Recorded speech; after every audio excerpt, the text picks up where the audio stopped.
ಎಲ್ಲರಿಗೂ ಮನದ ಅರಿವು ಯೂಟ್ಯೂಬ್ ಚಾನೆಲ್ಗೆ ಸ್ವಾಗತ. ಜೀವನದಲ್ಲಿ ಯಾರನ್ನು ನಂಬಬೇಕು, ಯಾರನ್ನು ನಂಬಬಾರದು ಎಂಬುವ ವಿಚಾರವನ್ನು ಕುರಿತಾಗಿ ನಾವಿಲ್ಲಿ ತಿಳಿದುಕೊಳ್ಳೋಣ. ಕೆಲವರನ್ನು ನಂಬಬೇಕು, ಕೆಲವರ ಬಗ್ಗೆ ಎಚ್ಚರಿಕೆ ಮಿಶ್ರಿತ ನಂಬಿಕೆ ಇಡಬೇಕು, ಕೆಲವರನ್ನು ಅಪನಂಬಿಕೆಯಿಂದಲೇ ನೋಡಬೇಕು. ನಂಬಿಕೆ ಇಡಬೇಕಾದಲ್ಲಿ ನಂಬದೆ, ಇಡಬಾರದ ಜನರಲ್ಲಿ ನಂಬಿಕೆ ಇರಿಸಿ, ನಂಬಬಾರದನ್ನು ನಂಬಿ ಕೆಟ್ಟರೆ ಅದಕ್ಕೆಲ್ಲ ನಮ್ಮ ಬುದ್ಧಿವಂತಿಕೆ, ವ್ಯವಹಾರ, ಜ್ಞಾನ ಮತ್ತು ತಿಳುವಳಿಕೆಯ ಕೊರತೆ ಕಾರಣವೇ ಹೊರತು ಬೇರಲ್ಲ. ಯಾವುದೋ ಗುರುತು ಪರಿಚಯ ಇಲ್ಲದ ಊರಿಂದ ಬಂದವನು ಅವನು. ದೊಡ್ಡ ಮನುಷ್ಯನ ಸೋಗು ಹಾಕಿ ಊರಿನ ಮುಖಂಡನೊಬ್ಬನ ಜೊತೆಯಲ್ಲಿ ಅಲ್ಲಿ ಇಲ್ಲಿ ಓಡಾಡಿದ. ಒಂದು ಫೈನಾನ್ಸ್ನ ಆಫೀಸ್ ತೆರೆದ. ಆಕರ್ಷಕ ಬಡ್ಡಿಯ ಆಮಿಷ ತೋರಿಸಿದ.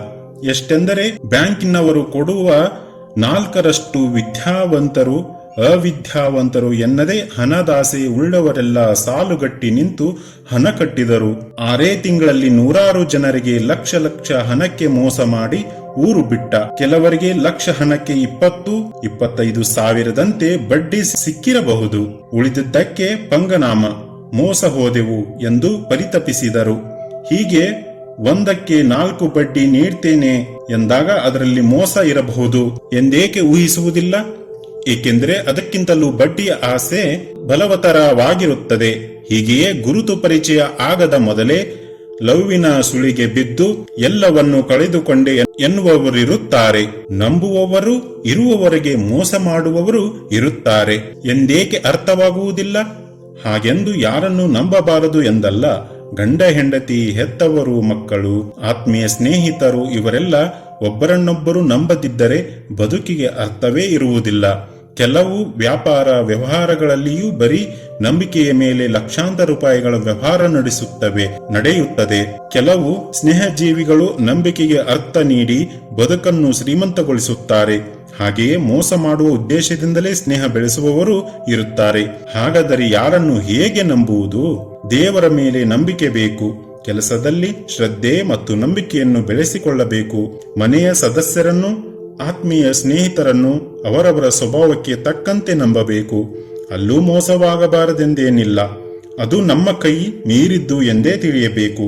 ಉಳಿದವರೊಡನೆ ಎಚ್ಚರಿಕೆ, ಮಿಶ್ರಿತ ನಂಬಿಕೆ ಬೇಕು, ಕುರುಡು ನಂಬಿಕೆಯಲ್ಲ. ಕುರುಡು ನಂಬಿಕೆಯಿಂದಲೇ ಮೋಸ ಹೋಗುವುದು. ಯಾರೋ ಏನೋ ಹೇಳಿದ್ದನ್ನ ತಟಕ್ಕನೆ ನಂಬಿ ಬಿಡಬಾರದು. ಹೌದೇ ಅಲ್ಲವೇ, ಹೇಳಿದವನು ಯಾವ ಉದ್ದೇಶದಿಂದ ಹೇಳಿದ ಎಂದೆಲ್ಲ ಮನಸ್ಸನ್ನು ವಿಚಾರಕ್ಕೆ ಹಚ್ಚಿ ನೋಡಬೇಕು. ಎಲ್ಲರೂ ನಂಬುತ್ತಾರೆ ಎಂದು ನಾವು ನಂಬುವುದು ಮೂರ್ಖತನ. ಎಲ್ಲರಂತಲ್ಲದೆ ವಿಭಿನ್ನವಾಗಿ ಯೋಚಿಸಲು ಕಲಿಯಬೇಕು. ಮನಸ್ಸಿನ ಚಂಚಲತೆಯ ಬಗ್ಗೆ ತಿಳಿದಿರಬೇಕು. ಎಲ್ಲಕ್ಕಿಂತ ಮುಖ್ಯವಾಗಿ ಅನಾವಶ್ಯಕವಾಗಿ ಎಲ್ಲರನ್ನು ನಂಬುವುದು ಯಾಕೆ? ಬದುಕಿನಲ್ಲಿ ಕೆಲವರನ್ನು ನಂಬಬೇಕು, ಕೆಲವರ ಬಗ್ಗೆ ಎಚ್ಚರಿಕೆ, ಮಿಶ್ರಿತ ನಂಬಿಕೆ ಇಡಬೇಕು, ಕೆಲವರನ್ನು ಅಪನಂಬಿಕೆಯಿಂದಲೇ ನೋಡಬೇಕು. ನಂಬುವಲ್ಲಿ ನಂಬದೆ, ನಂಬಬಾರದಲ್ಲಿ ನಂಬಿ ಕೆಟ್ಟರೆ ಅದಕ್ಕೆಲ್ಲ ನಮ್ಮ ಬುದ್ಧಿವಂತಿಕೆ, ವ್ಯವಹಾರ, ಜ್ಞಾನ ಮತ್ತು ತಿಳುವಳಿಕೆಯ ಕೊರತೆಯ ಕಾರಣ. ಮನುಷ್ಯರ ಮನಸ್ಸು ವಿಚಿತ್ರ. ಇಂದಿರುವ ನಮ್ಮ ನಂಬಿಕೆಯೇ ನಾಳೆಗೆ ಬದಲಾಗಬಹುದು. ಹಾಗಿರುವಾಗ ಕೇವಲ 4 ದಿನಗಳಲ್ಲಿ ಅತಿ ಸಂಭಾವಿತರಂತೆ ಮಾತನಾಡಿ ಹಣ ಕೇಳಲು ಬರುವವರು, ಅನಾವಶ್ಯ ಮುಖಸ್ತುತಿ ಮಾಡುವವರು, ಯಾರು ಏನೇ ಎಂದು ತಿಳಿಯುವ ಮೊದಲೇ ತೀರಾ ಆತ್ಮೀಯತೆ ತೋರಿಸುವವರು, ಇಂಥವರ ಬಗ್ಗೆ ಅನುಮಾನದಿಂದಲೇ ಇರಬೇಕು. ಅಲ್ಪ ಮೊತ್ತದ ಹೊರತಾಗಿ ದೊಡ್ಡ ಮೊತ್ತದ ವ್ಯವಹಾರದಲ್ಲಿ ಅಂತರಂಗದವರ ಹೊರತಾಗಿ ಎಚ್ಚರಿಕೆಯಿಂದಲೇ ವ್ಯವಹರಿಸಬೇಕು. ಅದಕ್ಕೆ ನಾವು ಕೆಲವರನ್ನು ಹಾಗೆ ನಂಬಿ ಬಿಡುತ್ತೇವೆ. ಒಮ್ಮೆಯಾದರೂ ಸಣ್ಣ ವಿಷಯದಲ್ಲಿ ಮೋಸ ಹೋಗಿ ಅನುಭವವಿದ್ದರೆ ಎಚ್ಚರಿಕೆ ವಹಿಸುತ್ತೇವೆ. ಹೀಗೆಲ್ಲ ಮೋಸ ಮಾಡುವವರು ಇರುತ್ತಾರೆ ಎನ್ನುವುದು ತಿಳಿಯದಿದ್ದರೆ ಬೇಗ ಮೋಸ ಹೋಗುವುದಿಲ್ಲ. ಬದುಕಿನ ಅನುಭವ, ಕತೆ, ಕಾದಂಬರಿ, ಲೇಖನಗಳನ್ನು ಓದುವ ಅಭ್ಯಾಸವಿಲ್ಲದವರೇ ಬೇಗ ಮೋಸ ಹೋಗುವವರು. ಕುಶಾಗ್ರ ಬುದ್ಧಿ ಇರುವವರು ಬೇಗ ನಂಬುವುದೇ ಇಲ್ಲ, ಬೇಗ ಮೋಸ ಹೋಗುವುದಿಲ್ಲ.